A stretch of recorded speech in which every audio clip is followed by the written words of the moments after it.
Hello friends, welcome to Keethu's Vlog. Please subscribe to Keethu's Vlog for more videos. ఇప్పటివరకు subscribe చేసుకున్న అందరికీ చాలా thank you అండి.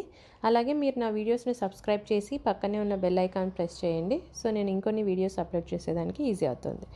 So ఈరోజు మన వీడియోలో ప్రళయం అంటే ప్రళయం ఎలా జరిగింది, అలాగే వివాహం, అలాగే శివుడికి ఇష్టమైన రోజు ఏంటో తెలుసుకుందాం. ముందుగా ప్రళయం.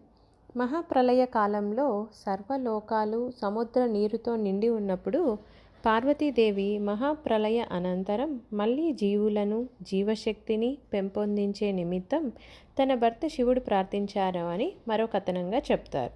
శివుడి ద్వారా తీసుకురాబడిన ప్రళయం నుండి జీవాలను రక్షించేందుకు బంగారం, దుమ్ము, విత్తనం వంటి కణాలలో మైనపు ముద్దలతో ఉండిపోయే విధంగా పార్వతీదేవత ప్రార్థించారు. ఇది ప్రళయం. మనము ఇంతకుముందు వీడియోలలో బిల్వార్చన ఎలా చేయాలి, శివుడికి పూజా విధానాలు ఏంటి, శివుడి వ్రతకథ ఏంటి, శివుడి ఆధ్యాత్మిక శక్తి ఏంటి, లింగ ఉద్భవ కాలం ఏంటి అనేసి చూసాము. అలాగే పురాణ గాథలు అలా. సో ఇది ప్రళయం అన్నమాట. నెక్స్ట్ ఇంకొకటి ఏంటి అంటే శివుడి వివాహం. దేవత పార్వతీదేవి శివుడు వివాహం జరిగిన రోజున శివరాత్రిగా కూడా ఉంటుంది. ఇంకొకటి వచ్చేసి శివుడు ఇష్టమైన రోజు. భూమి యొక్క సృష్టి పూర్తయిన తర్వాత భక్తులు ఆచారాలు పాటించేవారు. పార్వతీదేవి కృతజ్ఞతలతో ఆయన సంతోషపెట్టేందుకు శివుడును కోరారు. అందుకు శివుడు జవాబుగా అమావాస్య 14వ రాత్రి పాల్గొన నెలలో కృష్ణపక్షంలో తన అభిమాన రోజు అని బదులిచ్చాడు. పార్వతి ఆమె స్నేహితులకు ఆ పదాలు పునరావృతం చేసింది. వీరిలో నుండి ఆ పదం సృష్టి అంతా వ్యాపించింది.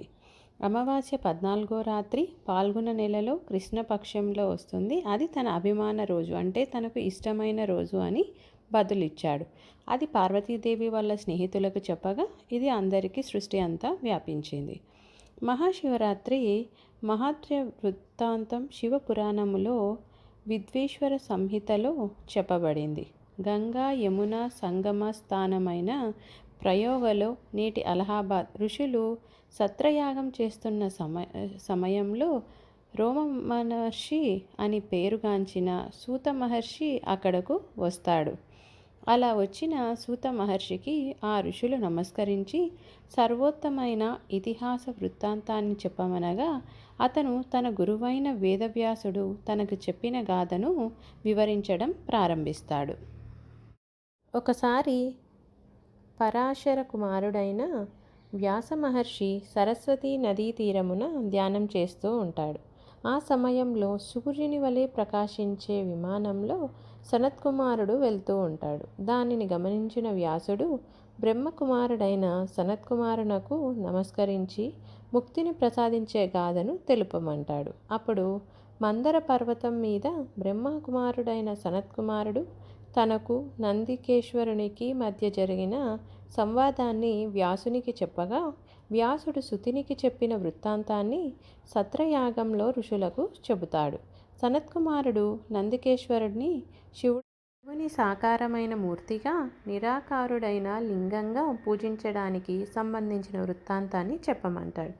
దానికి సమాధానంగా నందికేశ్వరుడు ఈ వృత్తాంతాన్ని చెబుతాడు.